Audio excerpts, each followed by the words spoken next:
Hello again, everyone. Hope you are well on this Wednesday afternoon. It is sunny. It is 86 degrees. It got hotter than that today, and I'm over this, y'all. I am over it. We are the second week of October, and it needs to be cooler. Now, they're saying that the cool air is coming tomorrow. I believe it when I feel it, okay? Anyway, I had to rant about that. It was just like a mini rant. But it felt like June out here today, y'all. It felt like June summer day. I mean, I got my short sleeves on, so I knew it was coming. We got a near civil war going on, y'all. I tell you, this might be the civil war. This might be what does it. I don't. Between our president and governors of Portland, of Illinois, governor of Oregon. And you got a mess, and I'm going to simplify it. I'm going to simplify it for you here in a little bit about the way I would do it if I were president. I will never be president. However, I'm going to tell you what I would do if I were in those shoes. All right. I have a terrific passage I want to share with you towards the end of the video. Actually, I have two: one from the Old Testament, one from the New. So stay tuned for that one. They are both good ones, of course.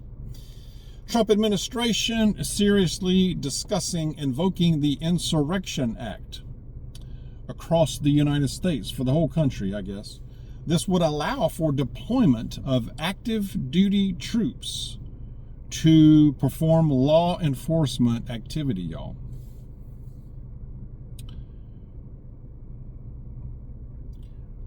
This comes amid his plans to send National Guard to Los Angeles, Portland, Oregon, Chicago, trying to do similar to what he did in Washington, D.C. Now, critics are, there's not a law expert, but there's got a constitutional crisis, with this kind of thing going on here. Critics are also arguing that the issues are exaggerated in these areas, as far as Los Angeles, as far as Portland, Oregon, as far as Chicago, or parts of Chicago. It's not all of Chicago, the city. It's big. There's parts of it that are out of control, where crime is in control, to where the police don't go, or are afraid to go, or don't really police certain areas. Same with Portland, Oregon. It is obvious that in Portland, from all that we can gather, that Antifa is in control. They call the shots there.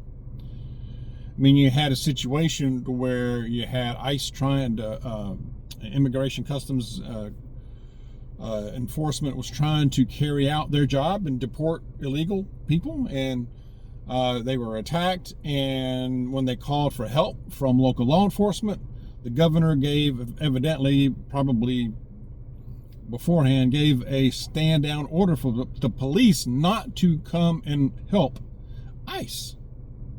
Now, just picture that. So you have a federal, you have a force, and you have a conflict between federal and state, local.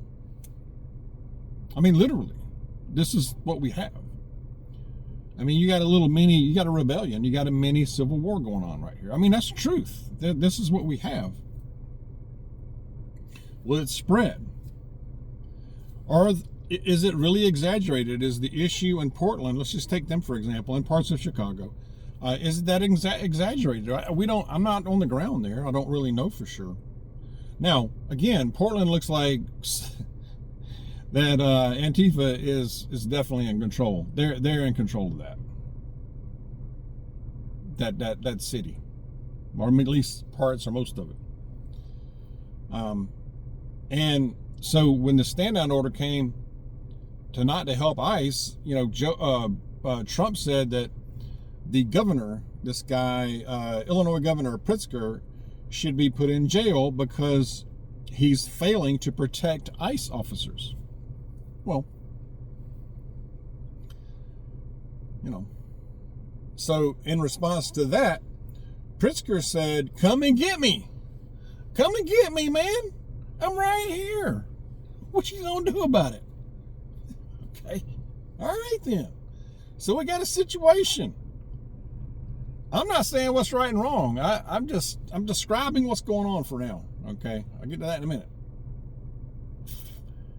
As a side note, you got Mexican cartels that are warning Americans that go to the popular tourist towns in Mexico that they are subject to attack or being robbed or worse. The worse. Okay.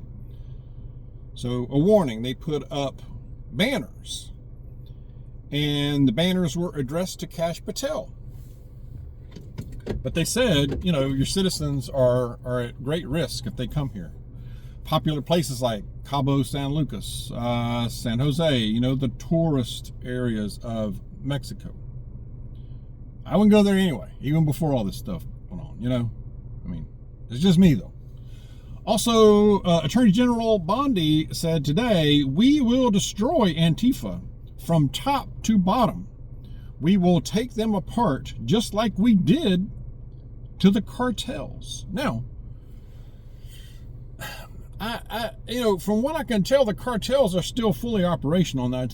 She's referring to that they've already taken apart the cartels. But the way it looks to me is that the cartels, I mean, they did take out some boats that had drugs on them, apparently.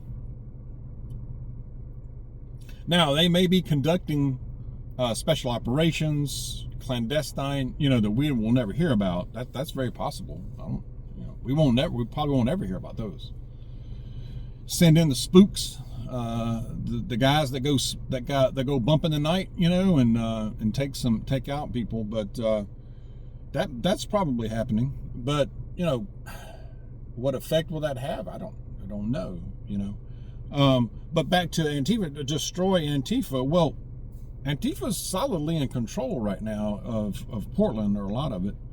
So, I mean, to do that, to me, it seems like, especially from top to bottom, I mean, even if you go and raid and take out the locals there of Antifa, you've got a structure there. You got money. You got some big, deep pockets and powerful people that are backing this, that organized it all. That's been going on for years. And so to do that, to properly take that apart, you would have to start, I mean, you know, start from the top, really. I mean, take out the you know, you'd have to go after the funders, and they're probably not even in this country, a lot of them. So, you know, I don't know how that'll go, you know. But you have parts of a major American city that are under the control of an organization like Antifa. You have that. Now, you could argue that, you know, parts of New York City, Chicago are ruled or taken over, or, you know, controlled by the mafia, you know. But anyway, this is what we have. This is what we got going on. Now, this is what I would like to see. If I were president, and I've campaigned on closing the border, number one, okay, that's been done. It's been done effectively. So you did that, okay, and then campaigned on deporting the people who came in illegally, that are here illegally, and make it a priority to go after the criminal element first. Let's focus on that. That's what I'd like to see, is just focus on deportations, what you can do. I mean, we know realistically you're not going to be able to deport all the millions that came in here over the 4 years, right? I get that. But prioritize the worst of the worst, the illegals that are the biggest criminal elements. Go after them. Just focus on that. All right? We don't need the ride along from the social media dude, or all these 24/7 press conferences saying what all you're going to do, and this is what we're going to do. Just do it. Do it. And you ain't got to give us a play-by-play, man. I mean, you can give us an update every now and then. That's cool. But just do it. And you're gonna be like, dog, they're gonna have to go in these big cities. Well, go into big cities, but plan ahead and put the proper protection around these people. You can't just send in a few ICE vehicles and stuff into some of these cities and not expect resistance. Put some protection around them. Do what you got to do, man. But if you're going to deport. Let's focus on that. I mean, it's a 24/7 cycle of we're going to do this, and then it's like the next minute we're over in Gaza, we're over in, I don't know, Dubai, or we're going to go there. We got this going on. We're going to send weapons to Ukraine. I'm like, it's exhausting to try to keep up with it. Maybe that's the whole plan, is to inundate you 24/7 with all this stuff and just throw it at you, and it gets you stressed out. You're trying to keep up with it, and it can be exhausting. It can be distressing, and then you get stressed out, and then you're not taking care of yourself. You're not doing the things, or relaxing, or taking care of your health, or whatever. A lot of people are just trying to pay the bills. They're just trying to pay the bills. I might be in the way of the truck here. Well, you know where I'm parked, I guess. I may have to move. I'll be back. Okay, I'm back. But anyway, to recap, what I would concentrate on, what I wish he would do, sir, is to, focus on your deportations, okay? But also, let's take care of domestic. Let's make domestic your priority. America first. Let's do that. We want to do that, and then also so do this part, deportations and stuff. But what about the economy? What else are we doing to try to help the folks? Get some help out there, and for the American people, for us. Now you can do foreign policy. You can have people do that. But let's make it a priority for America first. Like you said, that's what I'd be doing. I'd be focusing on this. Go after the criminal element that's not even supposed to be here anyway. Get them out. And what are we doing, at the same time? Both are priorities. The economy, jobs. It's in the toilet right now. Inflation.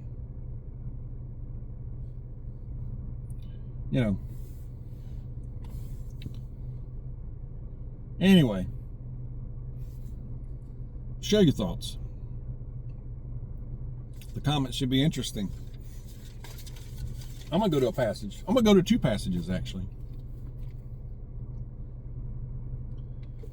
All right. First, Jeremiah.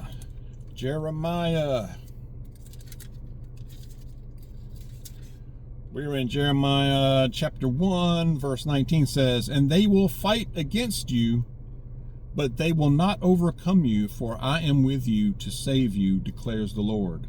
Amen. Also,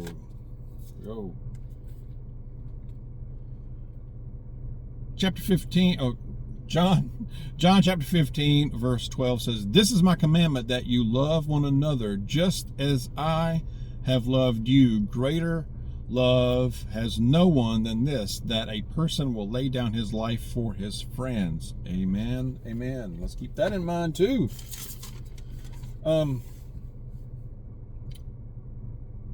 One quick thing I was going to say, I meant to mention a while ago, is that,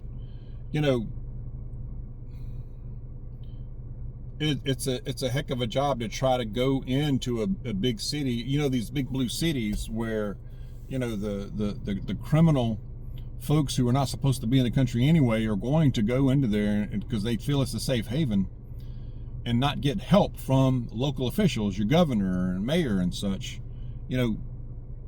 Go after them. I mean, can you not obstruct? That's obstruction of justice, obstruction of law enforcement. Go after these folks legally. Can you not do that? Can you not bring the governor up on obstruction? I don't know. Try that first.